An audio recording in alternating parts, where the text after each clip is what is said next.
SEO title: My wife joked her ex was bigger.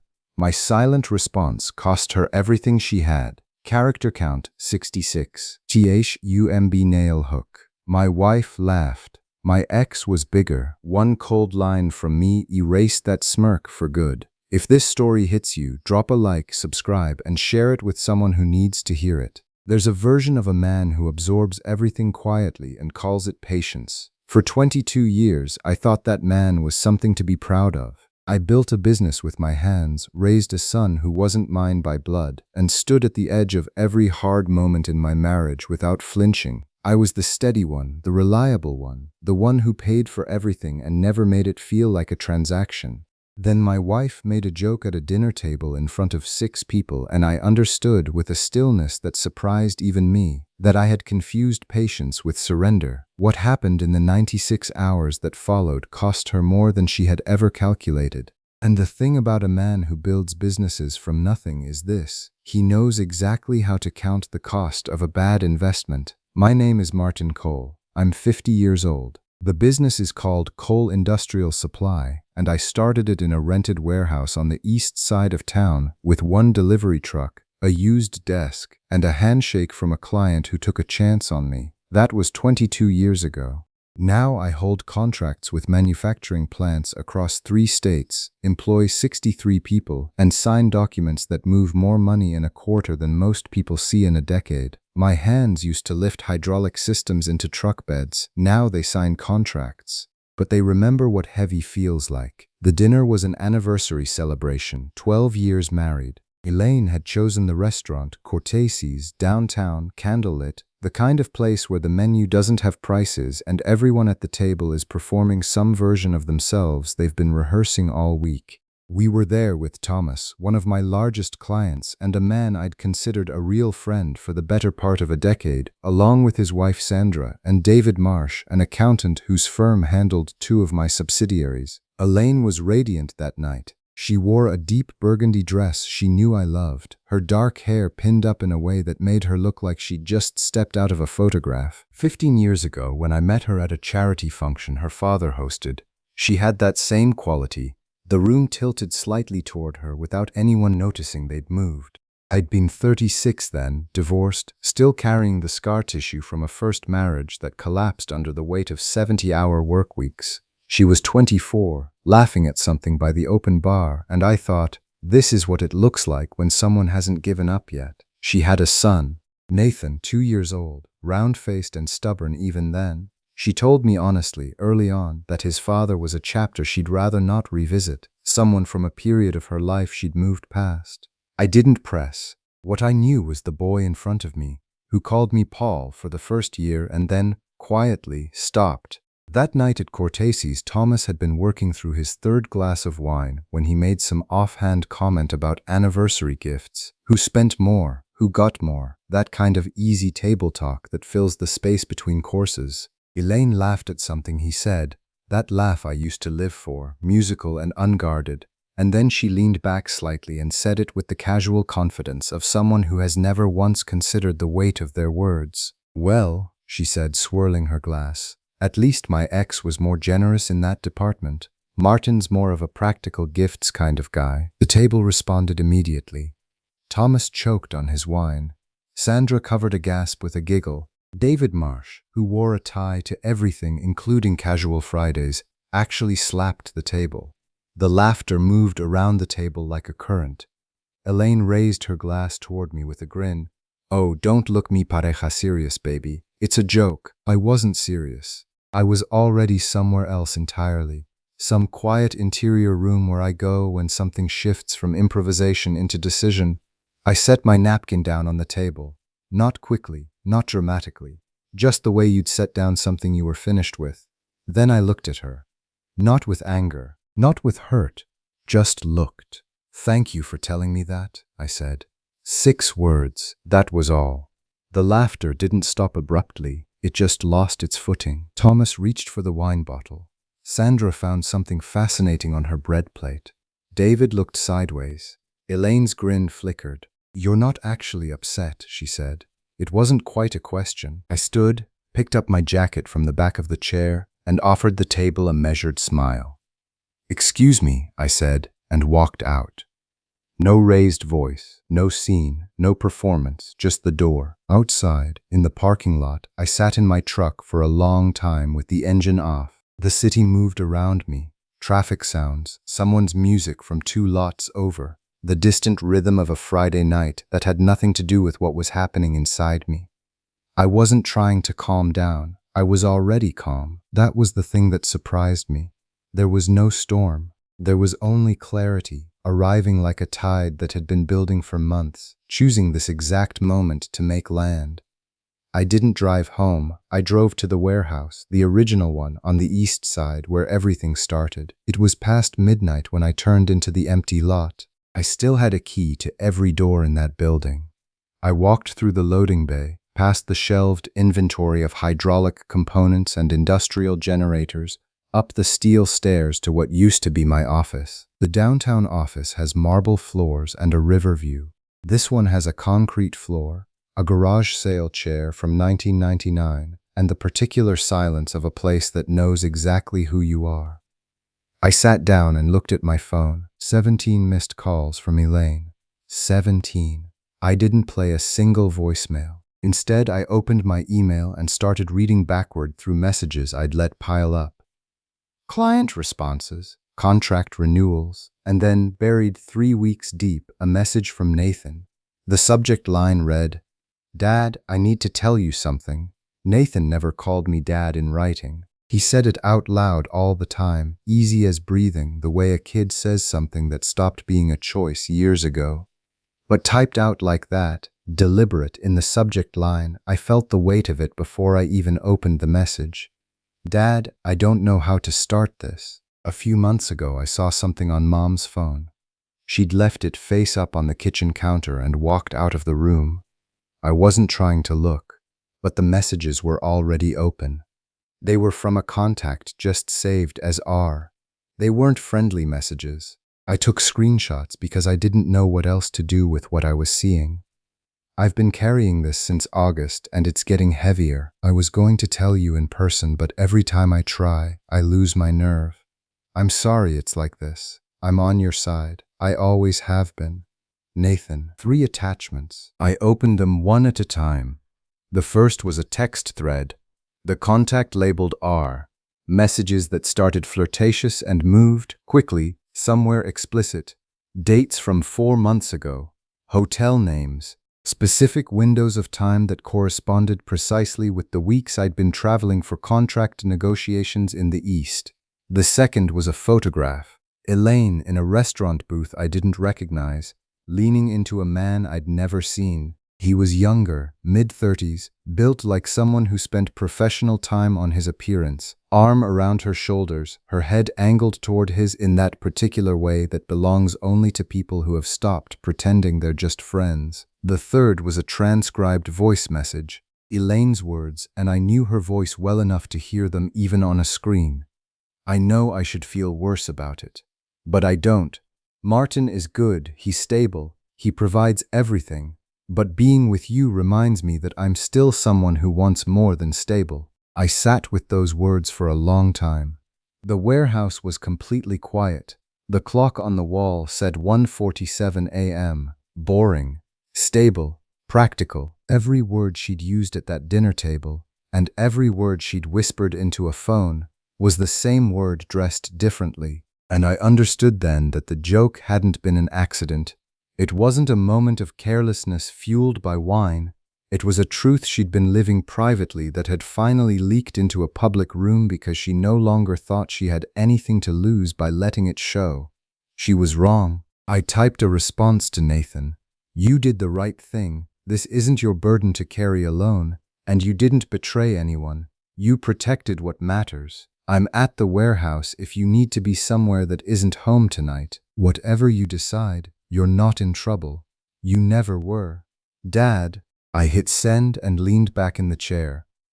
20 minutes later, headlights swept the lot. Nathan's car, the used Civic I'd helped him buy for his 16th birthday, pulled up to the bay door. He came in carrying a backpack and the expression of someone who has been holding their breath for months and finally stopped. I met him in the middle of the floor. He dropped the bag. I didn't say anything. I just stepped forward and pulled him into a hug, and he was taller than me now by a full inch, but he still folded the same way he did at 8 years old during the bad thunderstorms when he'd climb onto the couch beside me and not say anything either. "You're not alone," I told him. "We're going to be fine." He nodded against my shoulder. We stayed up until nearly 4. Nathan had been thorough in a way that genuinely surprised me. He'd backed everything to cloud storage, printed the worst of the messages, and filed them in a folder he'd labeled math notes on his laptop. He'd tracked down the man in the photograph through social media, a personal trainer named Rick Salazar, 36 years old, divorced, active Instagram account full of gym selfies and quotes about living without apology. "She started going to that gym 7 months ago," Nathan said, staring at his coffee. "Said she wanted to get healthier, started doing her hair before she went, came home later and later. One day I checked the location sharing app she'd set up on my phone for safety. He looked up at me. She was at a hotel, not the gym. Smart. Heartbreakingly smart. For a 17-year-old who should have been worrying about college applications instead of gathering evidence of his mother's affair." I pulled up the prenuptial agreement on my laptop. We'd signed it 12 years ago when we got married, at the insistence of Elaine's father, Gerald. At the time, I'd found it slightly insulting, a document designed for the possibility of failure when I was planning on building something permanent. Now I read Clause 14C with the focus of a man reading a contract he's about to execute. In the event of documented marital infidelity or public humiliation of either party, the injured party may activate asset protection provisions, including separation of joint financial accounts and revocation of shared access to property held in the non-offending party's name prior to the marriage. She'd laughed when she signed it years ago. "We'll never need this. I'm not going anywhere." I made a call at 2 in the morning. I expected voicemail. Instead, Warren Ketley, my attorney, 70 years old, retired from courtroom work but still keeping a small book of private clients, answered on the third ring in a voice thick with interrupted sleep. "Paul," he said, "this is either very good news or very bad news. Neither. But I need your office at 7. A pause. "Then, she cheated." "Yes." "Evidence?" "More than enough." 7 o'clock. "Bring everything." He hung up. Nathan looked at me across the table. "What happens now?" "Now," I said, closing the laptop, "we work. Remember, everything I recommend for everyday performance, from joint support to mental clarity, is listed in the description and pinned comment. Go check it out." We spent the rest of the night organizing the documentation. Messages, hotel receipts, the photographs, the voice transcript, the social media records Nathan had compiled. The kid was methodical about it. I recognized something of myself in the way he categorized, cross-referenced, put timestamps beside everything. By 5 in the morning, we had a folder that told a story any judge could follow in 20 minutes. Nathan slept on the break room cot. I made a second pot of coffee and didn't sleep at all. At 7, I walked into Warren Ketley's downtown office. He was already there, glasses on, reading something, a cup of coffee at his elbow. He looked up when I entered. "You look like you drove all night." "I did." "Good. Tired clients are honest. Sit down." I laid everything on his desk. He read through it with the methodical patience of a man who had seen 40 years of other people's disasters and had learned to move through documentation without letting it touch him personally. When he finished, he set the folder down and looked at me over his glasses. "The prenup is your instrument," he said. "Clause 14C is airtight. You want a divorce?" "Eventually. First, I want the accounts separated, her access to the property revoked, and I want custody of Nathan. He's not my biological son. You've been his father for 15 years. 14. He was 2 when I came in. The court will consider that. He's 17, mi pareja, he can express a preference.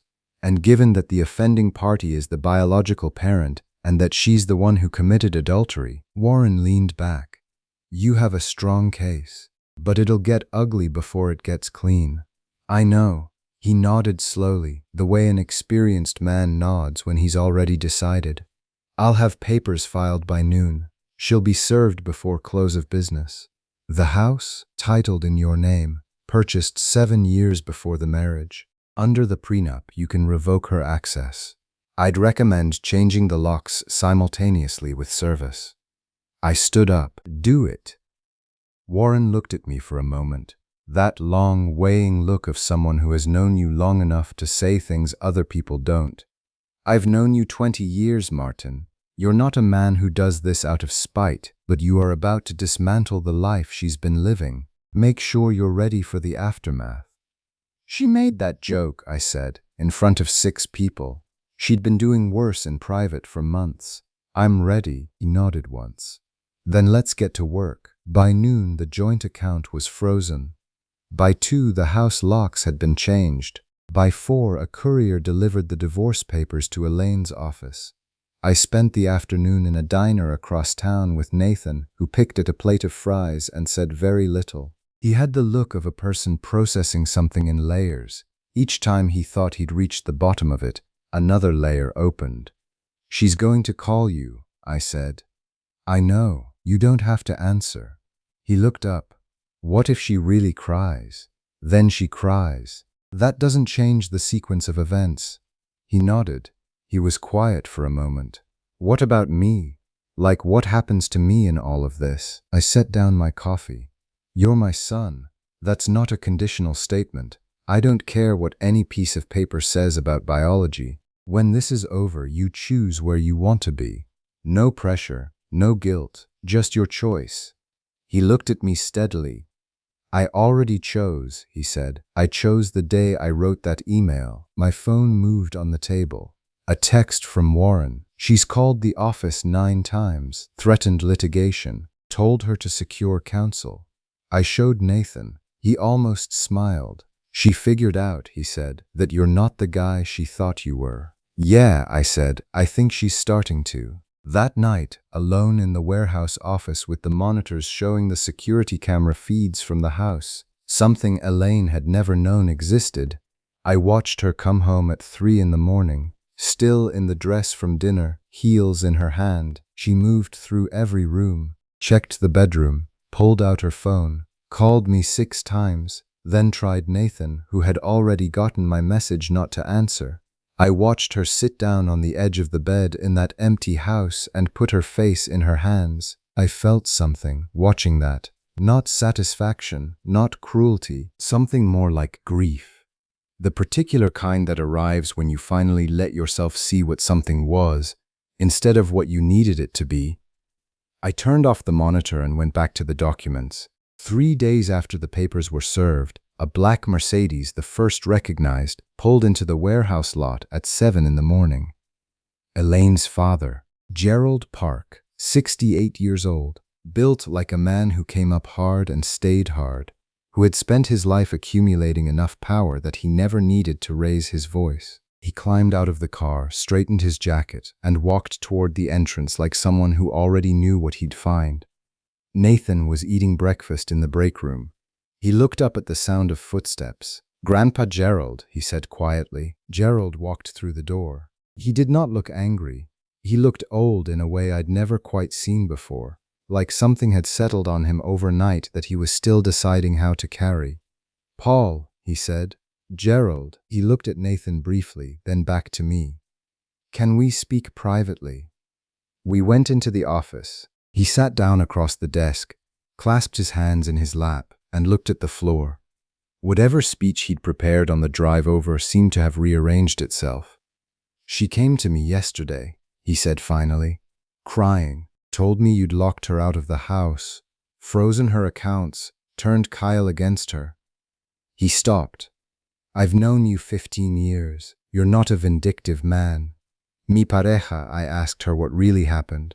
She told me it was a joke at dinner that you'd taken out of proportion. He reached into his jacket and placed an envelope on the desk. "Mi pareja, I hired my own investigator." I opened the envelope. More photographs, Elaine and the man from the screenshots, at different hotels, different restaurants, timestamps spanning the week since I'd moved out. She hadn't even paused. Gerald's voice was level. She didn't slow down at all. You walked out, filed papers, and she just kept going. I'm sorry you had to see it. Don't be. I needed to. He leaned back in the chair and looked at the ceiling for a moment. When Elaine's mother died, she was 12. I didn't know what to do with that. Mi pareja, I gave her everything I could. Every comfort, every advantage, every door opened before she could reach for the handle. I thought that was love. He shook his head. I built someone who doesn't understand that the world requires something from you in return. That's not your fault. It was never your fault. He stood, crossed the door, and stopped with his hand on the frame, looking toward the break room where Nathan was eating cereal. That boy has your steadiness, he said. He made a hard choice and he made it right. Mi pareja, did you? He turned back to me. I'm changing my will this week. Elaine gets nothing. Everything goes to Nathan, in trust, with you as executor. Don't argue with me about it. Gerald, I know what happens if I leave it to her. She'll spend it in 3 years on people who don't deserve it. Nathan will build something with it. I've watched him long enough to know. He extended his hand. You're a good man, Martin. You deserved better than this. We shook hands. He left without any dramatics, just a father who had looked at the truth and chosen to stand on the right side of it. Nathan appeared in the doorway a moment later. What did he say? He's with us. Nathan's shoulders dropped about 2 inches. I thought he'd be angry at me for choosing you over her. He's proud of you. He nodded. I could see the emotion working behind his expression, the complicated arithmetic of a 17-year-old who understood he'd made the right choice and was still grieving what that choice meant. He crossed the room and I pulled him into another hug. He was almost a man. He still needed this. 2 weeks after the papers were served, Warren called with something I hadn't anticipated. Martin, we have a problem. Or more accurately, Elaine has a problem and you're about to benefit from it. I set down what I was doing. Tell me. Standard financial audit for the proceedings. I went through the education account, the one you set up for Nathan. There's $150,000 in that account. There was, Warren said. There's $81,000 now. The number hit me like a door. How?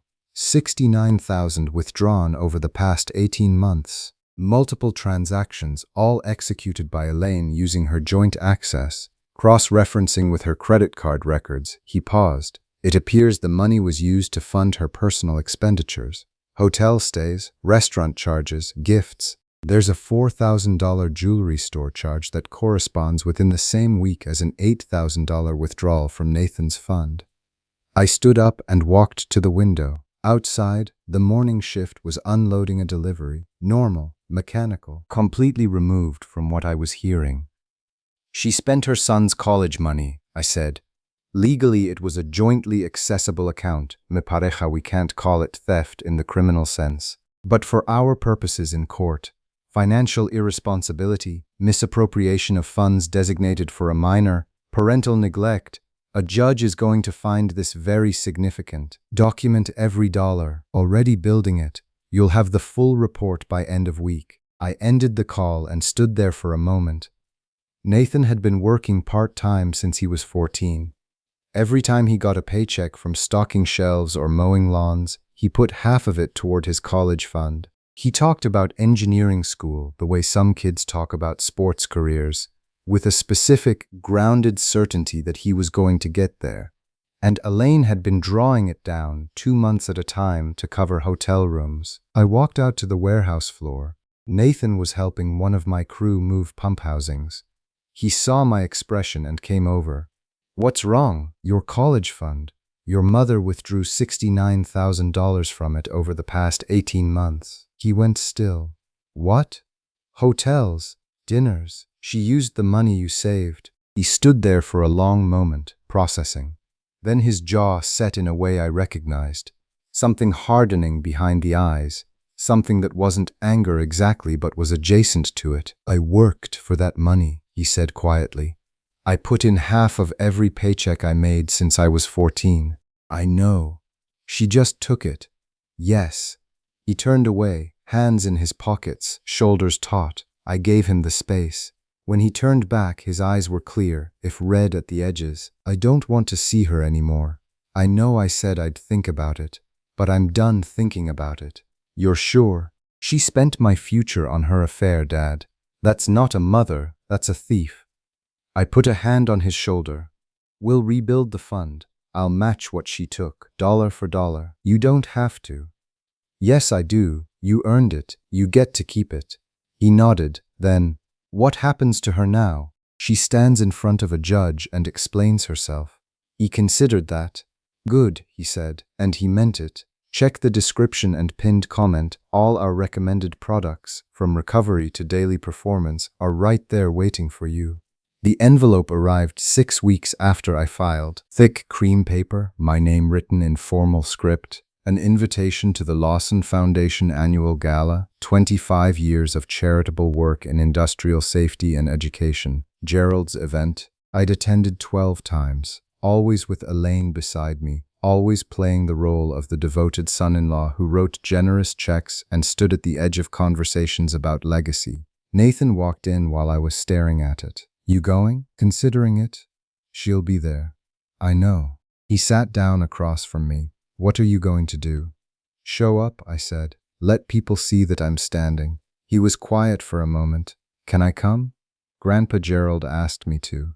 Said it would mean something to him. A pause. I want to be there for you.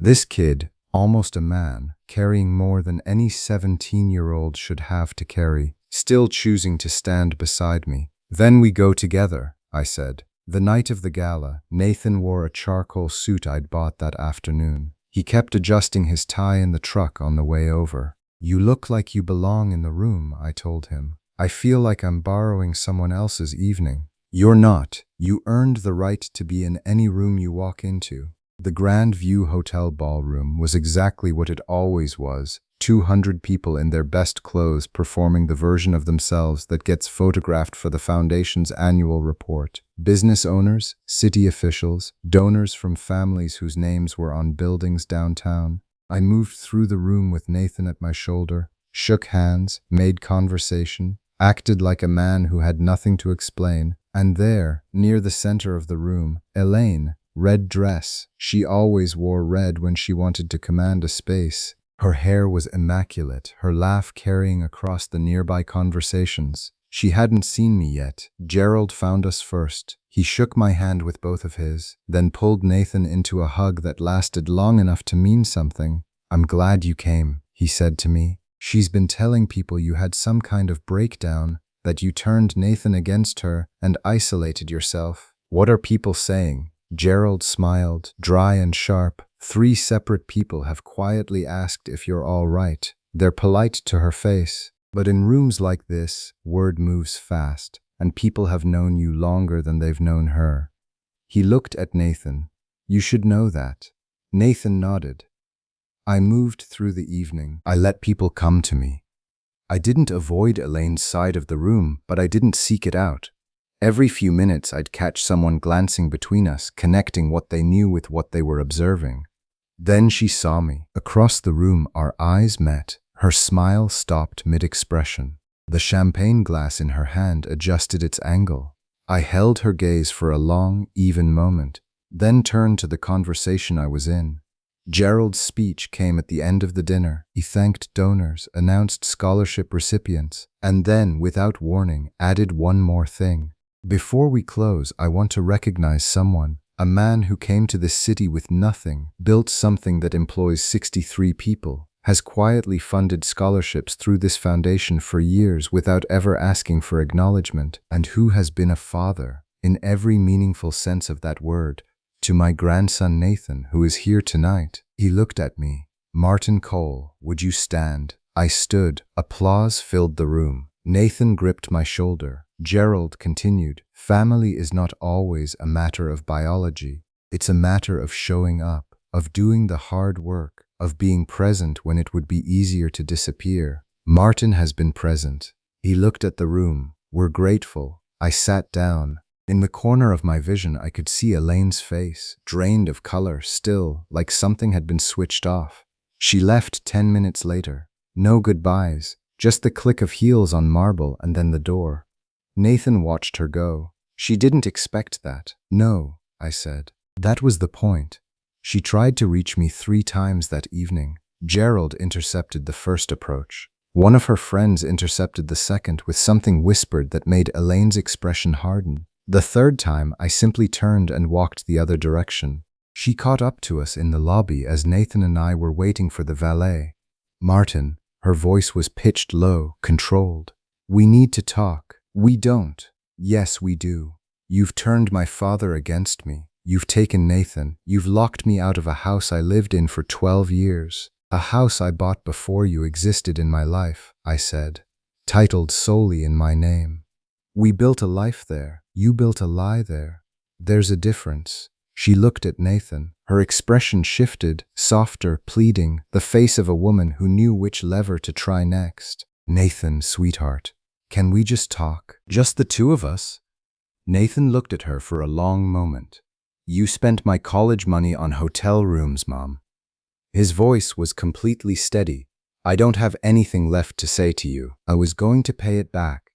You needed hotel rooms and jewelry more than you needed me to go to college. I understand. He paused.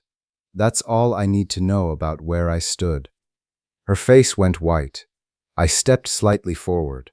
You made a joke at that table, I said, quietly enough that only she could hear it. You wanted everyone to see me as the safe, boring, practical man, the one who couldn't measure up to whoever came before. You got your laugh. I paused. But here's what it cost you. She didn't answer. She couldn't. Your ex may have given you more, I said, in whatever way you meant, but I gave you a life, a real one, and you traded it for cheap rooms and someone who'll move on to the next version of you within a year. I turned. Nathan fell in beside me. Behind us, Elaine stood in the hotel lobby and didn't follow. Outside, the valet brought my truck around. Nathan climbed in quietly. We drove for a while before either of us spoke. That was a lot, he said finally. She earned all of it. Yeah. He looked out the window. She really did. We drove the rest of the way home in silence. The particular silence of two people who have just walked through something difficult and come out the other side of it and don't need to say my pareja out loud. The courtroom was smaller than I'd imagined. Plain walls, fluorescent light, the wooden bench smell that all institutions share. Elaine sat at the defendant's table with her attorney, a sharp-looking woman in her late 40s who radiated the particular competence of someone who has heard every story and knows which parts courts actually care about.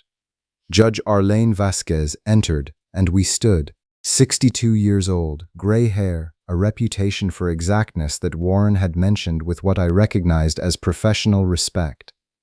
The hearing took 2.5 hours. Warren presented the case with the pacing of someone who understood that a good argument is architecture, not decoration. The documented affair, the hotel receipts, the screenshots of the message thread, Nathan's testimony about how he'd discovered the evidence, the financial records showing $69,000 withdrawn from his education account over 18 months, a prenuptial agreement that had been voluntarily signed by both parties 12 years ago. Elaine's attorney was good. She tried. Your Honor, my client acknowledges that the marriage experienced difficulties. However, the account in question was jointly held and Mrs. Cole had full legal access under the account terms. Judge Vasquez looked up from the documents. Legal access to a fund established for the education of a minor child isn't the same as appropriate use of it. Continue. Warren then produced the recording, obtained from one of the dinner guests who had submitted it voluntarily, of Elaine's comment at the anniversary dinner, my response, the context around it. The judge listened with an expression that gave nothing away. When both sides finished, she set down her pen and looked at the documents for a long moment. Mr. Brooks, she said, turning to Nathan, you're 17, old enough to have a meaningful say in where you live. What's your preference? Nathan stood. With my dad, Your Honor. Martin Cole. He's been my father since I was 2 years old. He's the one who's been there. He's who I trust. He paused, and my mother stole my college savings to fund an affair. I don't want to live with her. Judge Vasquez looked at him steadily. Sit down, son. She reviewed the documents for another moment. The affair is documented and undisputed. The misappropriation of the minor's education fund is documented and undisputed. The prenuptial agreement is valid and enforceable. She looked directly at Elaine. Accordingly, tokens, full custody of Nathan Brooks is granted to Martin Cole, with visitation rights subject to Nathan's discretion, not the court's schedule. The property at Ridgemont Drive remains the sole property of Martin Cole per the prenuptial agreement. Joint assets will be divided 60-40 in Mr. Cole's favor, reflecting the documented financial misconduct. Mrs. Cole will repay the $69,000 withdrawn from the education account within 24 months with interest. Financial counseling is mandatory with quarterly reports to this court. This is not a suggestion, Elaine said very quietly. Yes, Your Honor. The gavel came down. Outside, Nathan and I stood in the parking lot in the afternoon light. He was processing. I could see it moving through him. Relief, grief, finality. Something else I didn't have a name for. You okay? I said. Yeah. He looked at the sky. I just didn't think it would feel mi pareja permanent. It is. That's exactly what it's supposed to feel like. He nodded. Then, what happens now? Now we go home. We rebuild your fund. You finish your senior year. You go to engineering school. You build the life you were already going to build before any of this happened. I paused. And your mother figures out her own life. That's not your responsibility anymore. He looked at me. Thank you for fighting for me. Always, I said.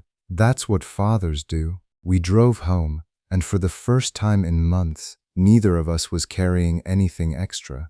2 years moved differently than they used to. Nathan graduated with honors, got into 3 engineering programs, chose the one with the best materials science department.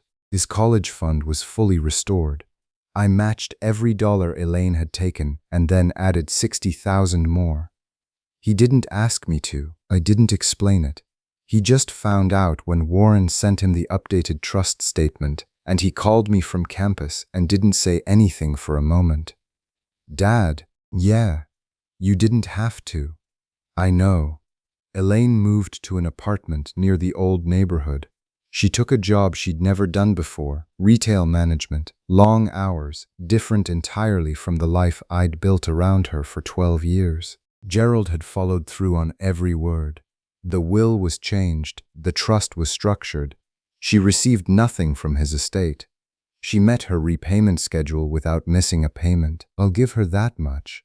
When the consequences were concrete and inescapable, she was reliable. Gerald died 8 months ago. Heart attack, quiet and fast. He left everything to Nathan, held in trust with me as executor. At the funeral, Elaine stood near the back, alone.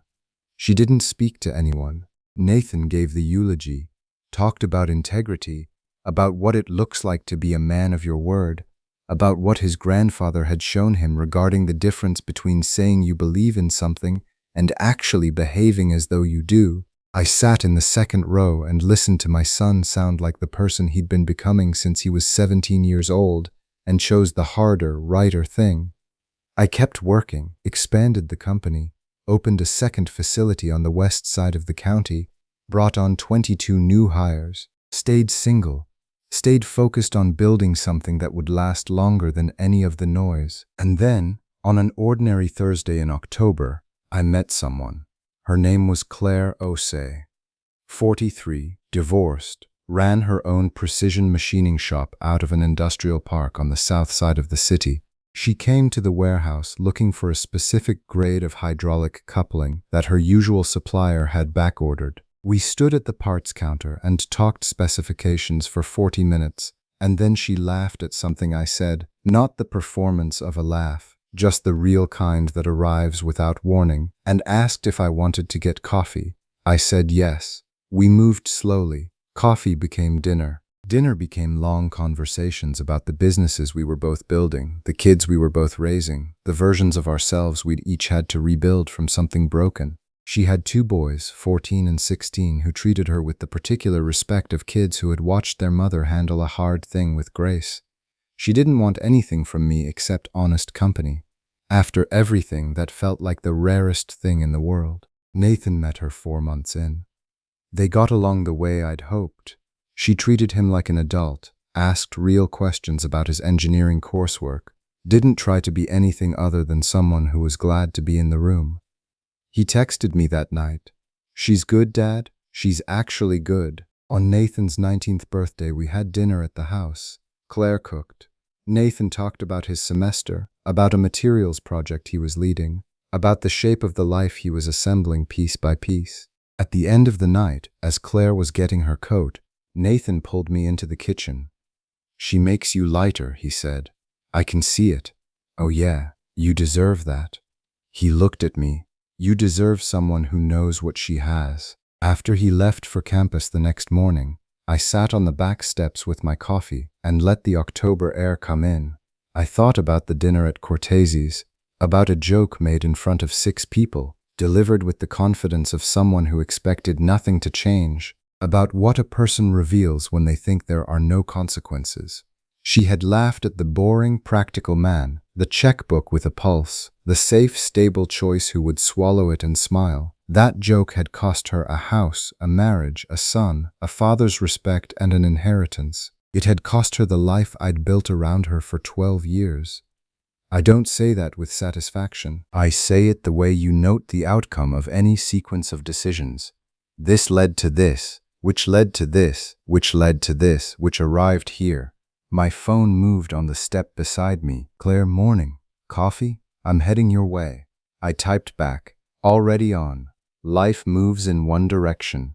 Some people move with it, and some people get left at the exact moment they stopped believing they could lose anything. I'd learned that year that the strongest thing a person can do is not fight the person who underestimated them. It's simply let the consequences do the explaining. They're always more articulate than anything I could have said at that dinner table. Production notes. Character name mappings. Paul Brooks, Martin Cole, Claire Elaine, Kyle Nathan, Robert Kimmel, Warren Ketley, Gerald, Gerald Park, Jeremy Thomas, Sarah Sandra, David Marsh, Rick Valdez, Rick Salazar, Beth Claire Osei. Sponsor line 1. 12,600 characters. Post Now We Work sections. Sponsor line 2. 25,200 characters. Post Building It Before Gala sections. Estimated narration runtime. 38 minutes at standard AI narration pace. Key craft decisions. Opened on retrospective framing to anchor dramatic stakes immediately. Micro cliffhangers at email discovery, Nathan's arrival, Gerald's visit, and the courtroom ruling. Emotional restraint maintained throughout per style reference. Closing reflection replaces any triumphalist note with something more measured and earned.